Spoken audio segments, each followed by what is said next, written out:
You're listening to Can I Get an Amen Presents 40 Days of Lenten Reflections with me, Christy Fredu, joined by my friends. For the next 40 days, we'll reflect, pray, and prepare our hearts together. Well, welcome to the Let There Be Light series, Mary Jo. Glad to be here. Thank you for saying yes to this. We're talking about one of my favorite things to talk about, I think, sometimes, because it's so mysterious to me. Holiness. We are called to holiness. It's a tall task. It's a tall task. So you had pointed out before we started recording one of the favorite things that you read just in this beginning of this chapter about struggling for holiness. Can you read that for us? Sure. So it says, the church reminds us in many different ways that God expects much more of us. He expects a serious determination on our part to struggle for holiness. And I underlined the word struggle because it is a struggle. It's something that you have to work on sometimes every minute of the day, just to be reminded that we are all called to be saints and to use their examples and learn about them, just in order to fight through that struggle. And I think the other part I would underline is the expects. Yes, so it is, it's easy to think that we get a pass because, you don't think of ourselves, or I don't think of myself as, attaining good enough to attain sainthood. Yeah. But it is what he expects of us. Or even holiness. Like if somebody would ask me to describe yourself in 5 words, I think it's probably also healthy humility not to necessarily think yourself as holy, but that's just not a word that I would use to describe myself. Struggle for sure. Yeah. And so I think that, growing up in our faith, sometimes we look at the saints who we consider to be the holiest of holy people aside from, Jesus and Mary. And sometimes when you look at their stories that are polished over, it looks as though they didn't struggle as much. My assumption was maybe they had extra graces like that, or just highly favored to do these things. But I don't look like that. My life looks differently.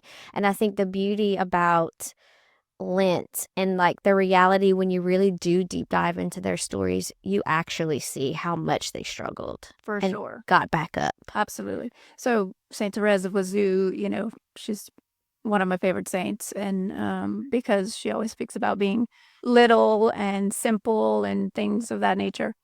But I'm not a scholar. I'm definitely that I could always resonate with her. But I'm also reading her biography, which I had never done, and I have, a lot of people had, but anyway, I picked it up. But she definitely struggled, and she was definitely, she was simple and childlike, but also she definitely struggled for holiness. Yeah. She was always trying to please God in every way that she could. So yeah, she is little and simple, but she also was very enlightened with wisdom and struggled. And she was in the walls of a convent. Yeah. Of nowhere. Well, I'm actually not to that part yet. I'm in her, she's still talking about her childhood and growing up prior to entering the convent. But her story is so good and so relatable. I love that we're talking about her on this week of talking about discussing holiness and Lent, because Lent meets us where we are in our daily lives, and it calls us to live like Therese lived in the convent, offering up those daily annoyances, even sometimes with ourselves, our struggle with ourselves. Absolutely. Struggle with the people we live with. That's what made her holy, is embracing those things to make her a saint. And I tell my family all the time, I'm like, man, picking up socks is going to save me because I have to bite my tongue. And sometimes I fail at that too.